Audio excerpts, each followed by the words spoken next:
¿Cómo están? Mi nombre es Sebastián y junto a David les damos la bienvenida a otro capítulo de Más allá del cine. En esta ocasión les vamos a hablar sobre una obra clásica del cine japonés, Cuentos de Tokio, de 1953, y sobre su director, Yasuhiro Ozu.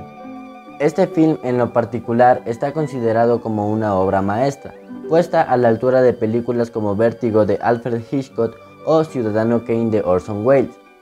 Se encuentra calificada en el podio de las mejores 5 películas de toda la historia.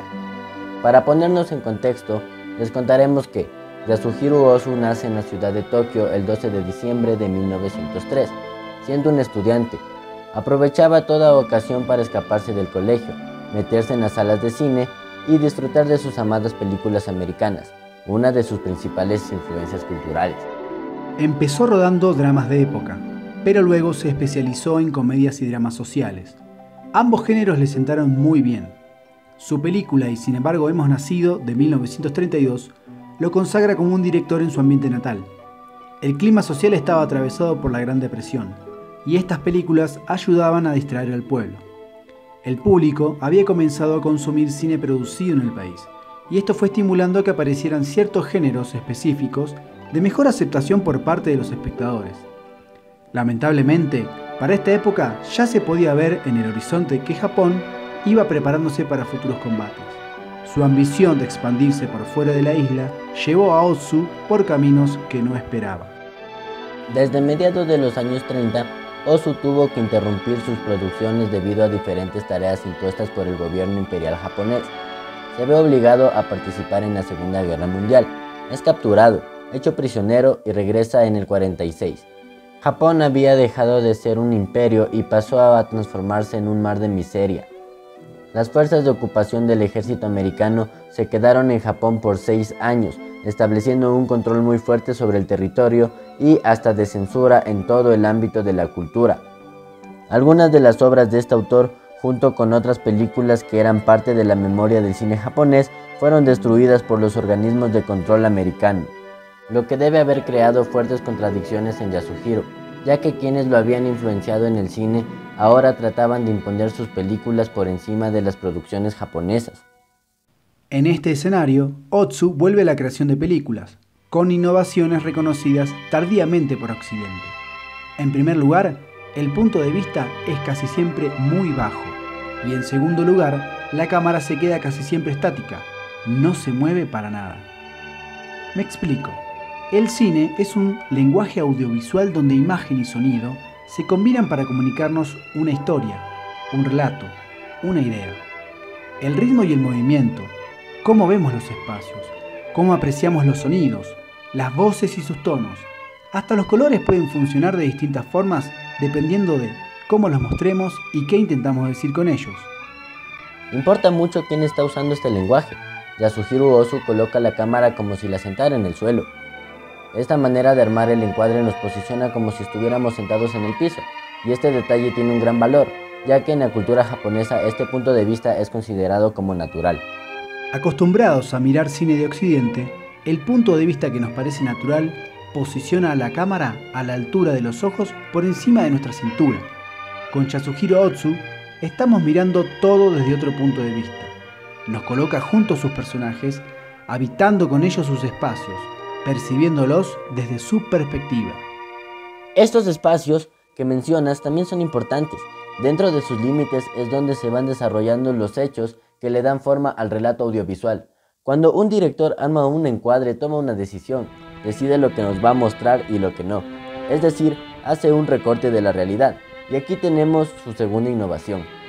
Gracias a la posición estática de su cámara, Ozu permite que descubramos esos espacios, mostrándonos unos segundos de sus escenarios, pero cuando estos están vacíos de personajes. Estos son los llamados espacios vacíos de Ozu. En Cuentos de Tokio, el director nos va mostrando la ciudad a través de estos pequeños segmentos parecidos a postales que tratan de capturar la esencia del momento presente. Pueden ser los pasillos de un barrio, las afueras de una fábrica, una estación de tren o la sala donde una familia se reúne a compartir una comida.